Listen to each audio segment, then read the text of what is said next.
Hello, this is the Harboring Light. I'm Mary. I give a conservative perspective about the world around me. So my introductions. Feedback is important. Feel free to reach out to me either through email, Substack, X, and of course, fill up those comments on YouTube. It'd be greatly appreciated. Okay, so some of the podcast platforms that I'm on is Spreaker, Spotify, Pandora, iHeartRadio, Amazon Music. These are just to name a few. So this episode is focusing in on Slovakia. Particularly, going to continue out the theme through the month of December, focusing in on Christmas food that's eaten in Slovakia, in these different countries that I'm featuring. And now it's going to be about Christmas food that is eaten in Slovakia.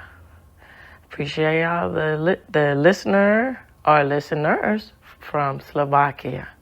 Thank you very much. All right, here we go. Da da da dum da da da dum da da da dum da da da dum. Do do do do do do do do do do do do do do da da da dum da da da dum da da dum dum ding dong dong.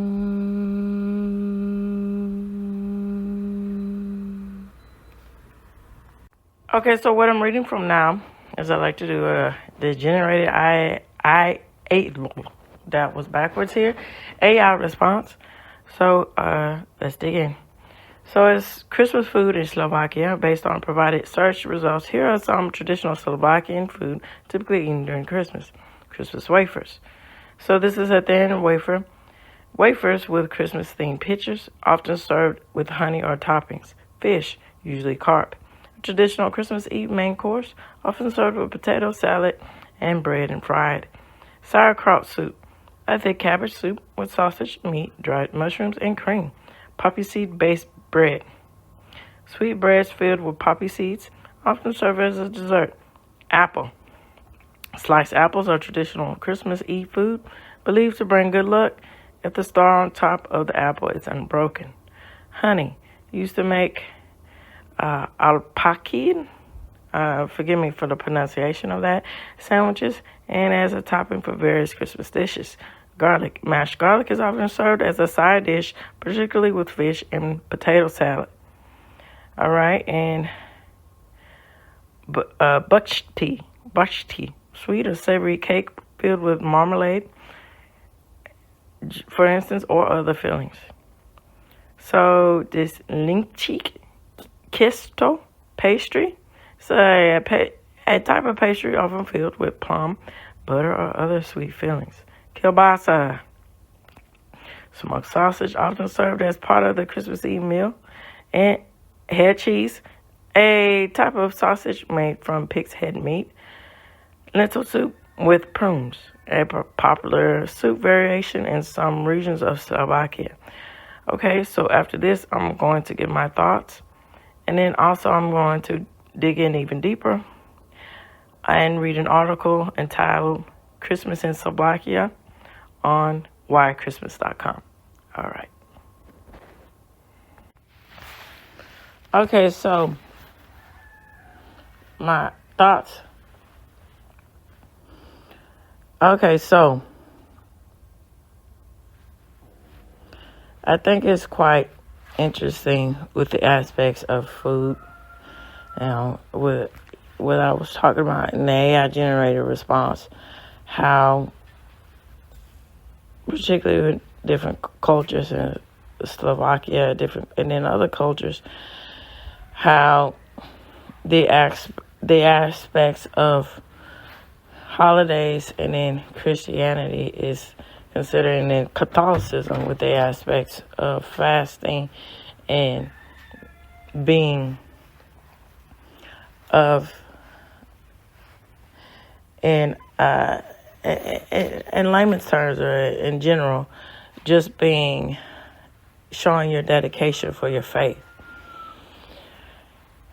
And then interlacing that in with the spirit and giving and celebrating what all, if you believe in the faith, with Christianity, with Jesus, that is, what Jesus has given and the message that he has given to people who believe in it and to people who are spiritual and understand, and then another term, people who are interested in, as I say, the greatest story of all time. And so,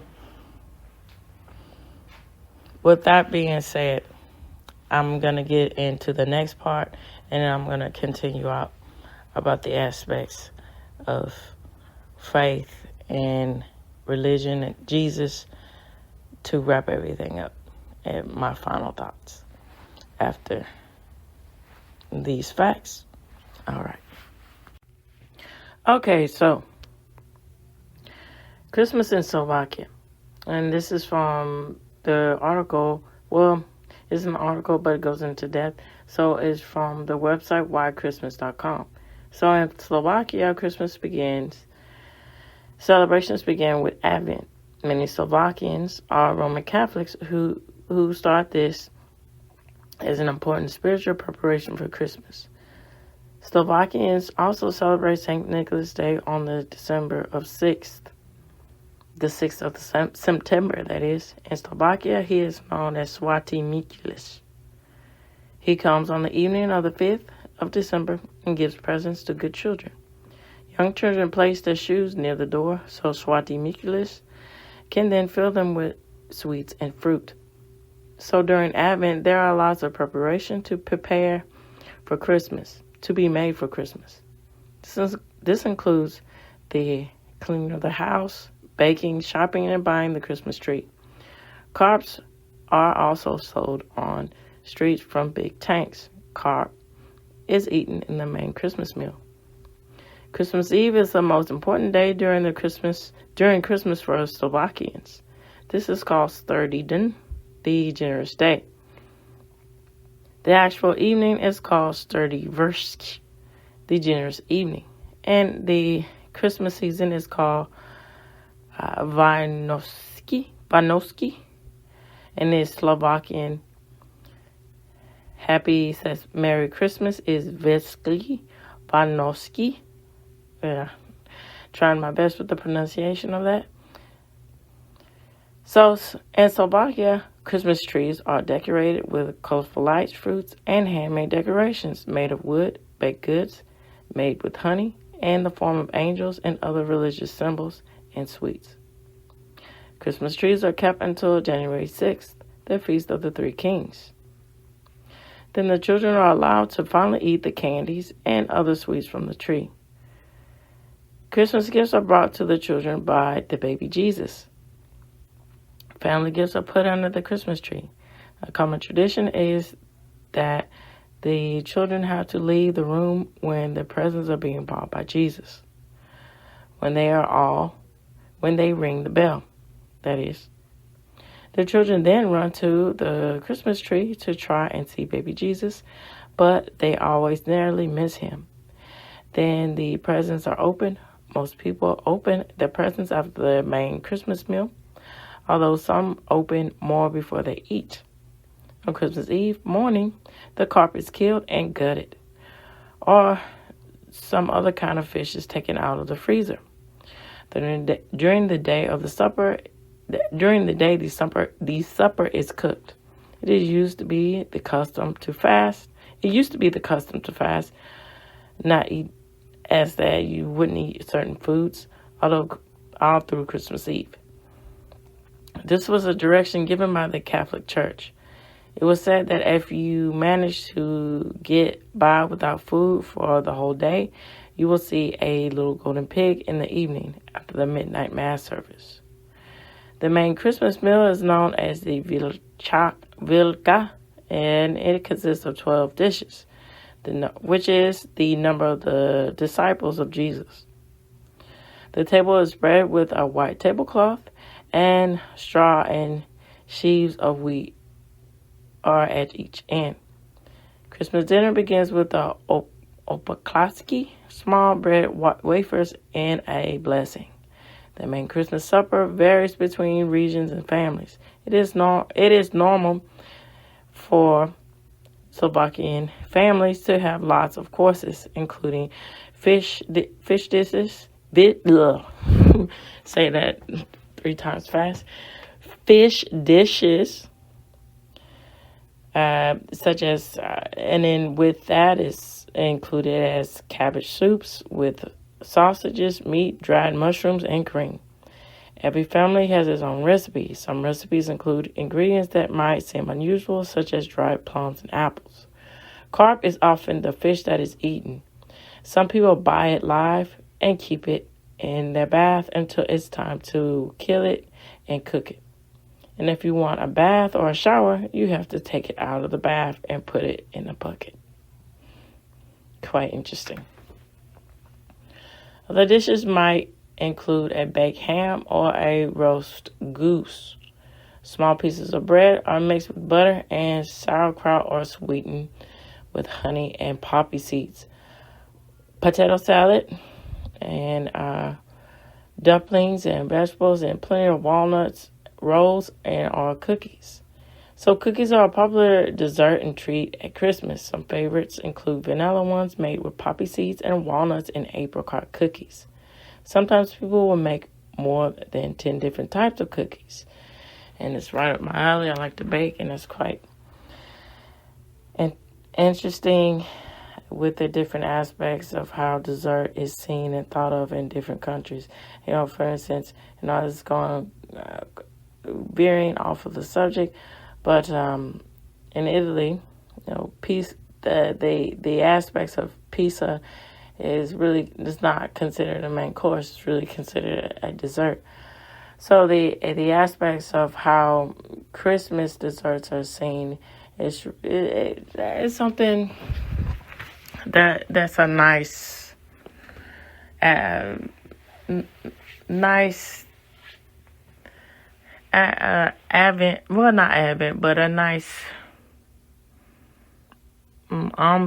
you can say, to consider when you think about the images of how people relate and think and feel and what their thoughts are about Christmas, and particularly with treats are involved with that, especially sweet treats are intertwined with the ideas of Christmas.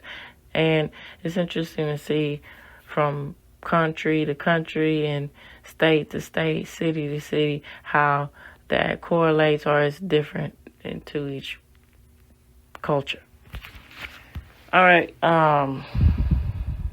These are given to visitors over Christmas. So there are also special thin wafers that are eaten with honey. After supper, people might visit the close family or neighbors and give small gifts. Then many people go to midnight mass service. This is the busiest church service of the year. In Slovakia, there are many regional variations of Christmas Eve celebrations. Some are local folk customs and rituals that date back many years. One tradition is to clean the house and windows to get ready for Christmas. Christmas Day and the 26th are much quieter, and these are the days of rest. People also go to Holy Mass service and visit their family on Christmas Day. Families with children like to go to church and watch the crib scenes, which are displayed in almost every church. Some of them are mechanical.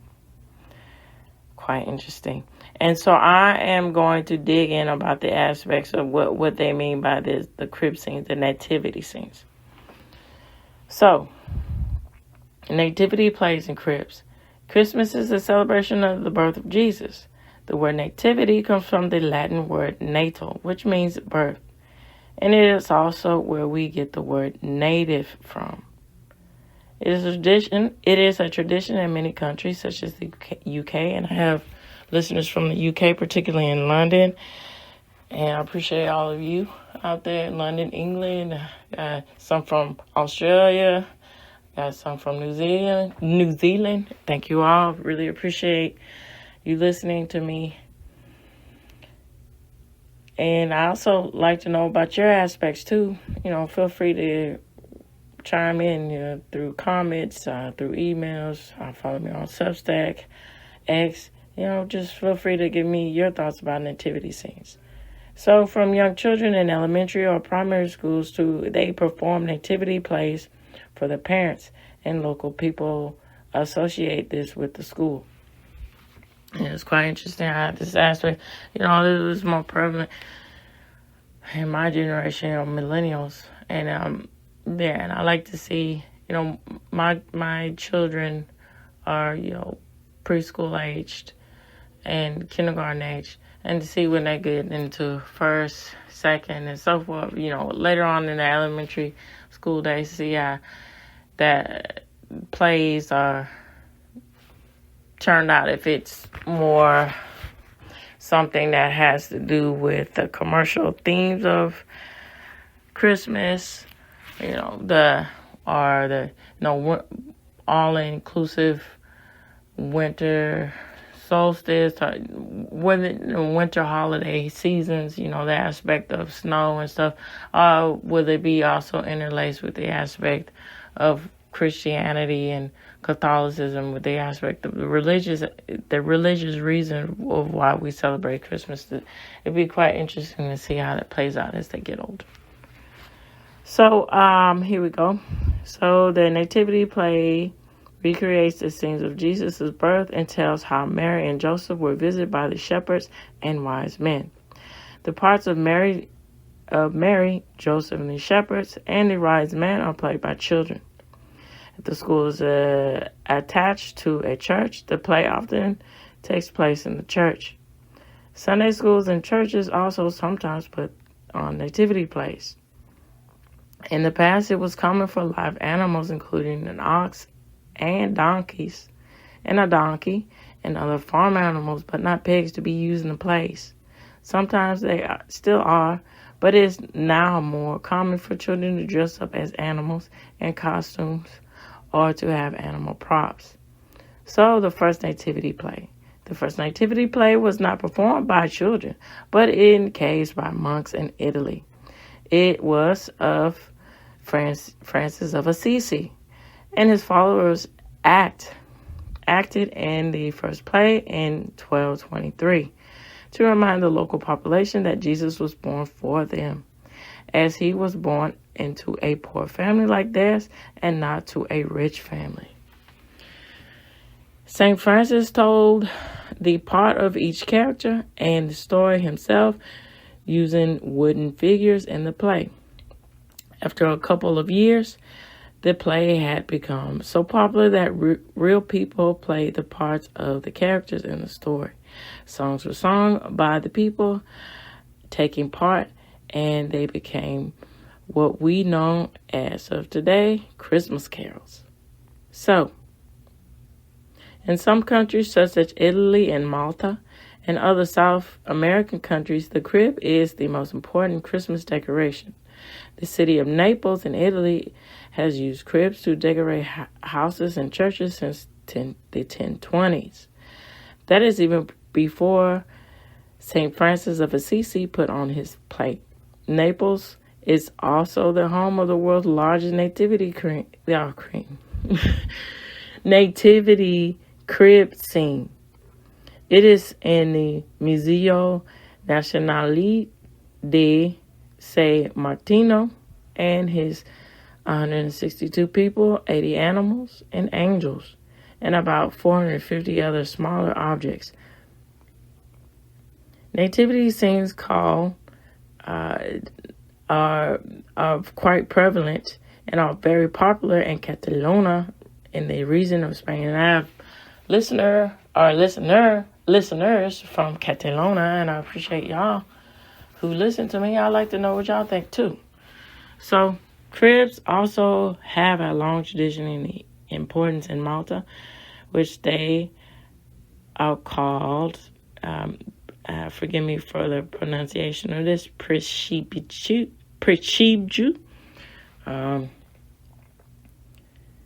They are a social society that keeps the tradition alive. So, and then it has links if you'd like to find out more about it. And I'm going to go into the depths about other aspects that they did talk about throughout the week of December. It's quite interesting. So, I am going to end with some more thoughts. And here we go. All right. So, wrapping up, I'm going to continue out. As I was mentioning about, as I said, with my thoughts, continuing that out about faith, Jesus, the contribution it has on society. So, breaking it down, the story. It's one of those things where they say, your test at will, your testimony at will is tested in what you believe, particularly when you get into that aspect of spiritual matters. And so I think it's very special when you break it down to the aspects of Jesus. And so you get the concept of the mother and Joseph and the tale of not being able to conceive and the aspect of all of that and to intertwine aspects of that. And so that's another aspect too that I'm thinking about getting into and talking about and giving my finding some, going to depth about that, finding research, and then giving my thoughts about I don't know if that's the right way to say it, but Jesus' life and the aspects of Joseph and Mary, and when he went on with his disciples and Mary Magdalene and all of that. Okay, so and him being the conceived, and that this was a pure conception and the aspects of that, and then going on in with Jesus and his telling, and him and his teachings and his followers. You get down in the heart of the matter. Jesus was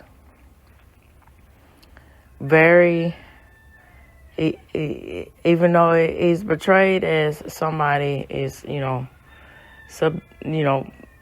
very gentle and understanding. That's just one aspect of it. But it's also another aspect of it to pay attention to details that he means what he says. And there's also about the aspect of being leery and going against tyranny in the government. And that was very prevalent in the aspects of Roman rule at the time of his life that he was walking the earth. And so, getting back into the heart of the matter and wrapping everything up, I think it's wonderful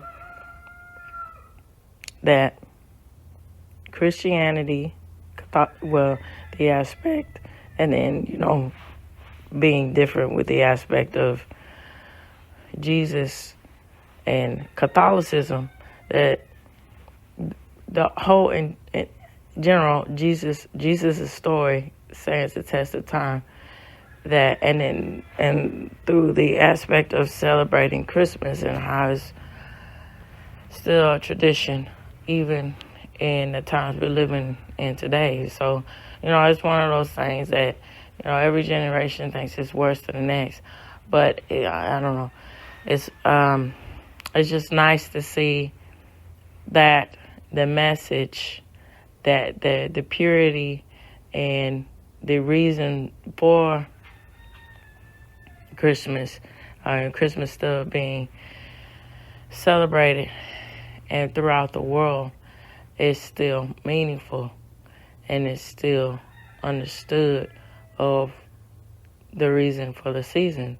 Jesus' blessing, not only his blessings, Jesus' mercifulness, Jesus' lessons about the aspects of living a purposeful, being purposeful in your life, all of that, and it's really humbling when you take a step back and look at it. Go all the way back and look at it instead of, have a focal high point, a focal lens on the aspect of course, commercialism and everything that's a part of Christmas, which is, not a bad thing, but at the aspect of when you don't teach, the concept of what's really important, that's what can be bad.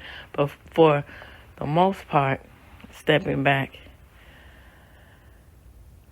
how much of a gift and understanding it is of the lesson of the birth of Christ, that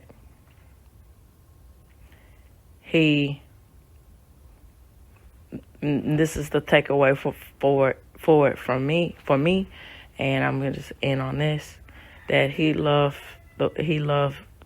the world so much, he loves humanity so much, that he's really willing to be born. God is willing to be born, willing to suffer unduly, and the just agony and the pain of the suffering that he went through, and he seen and he witnessed and he tried to heal, but his own just agony and suffering for what? To save our souls. That's beautiful. That's wonderful. And that's really something to think about. All right. And that's also great in the aspects of how this is very prevalent. This message is understood and presented in a society in a massive way, when we get into the aspect of countries like Slovakia and so forth, internationally, how that's seen. That's wonderful. And I appreciate the listeners out there from Slovakia. Thank you so much. All right, so this reaches the end of the Harboring Light. And I'll say this until the month runs out in December. Merry Christmas. And then on to a prosperous new year. Take care. Bye-bye now.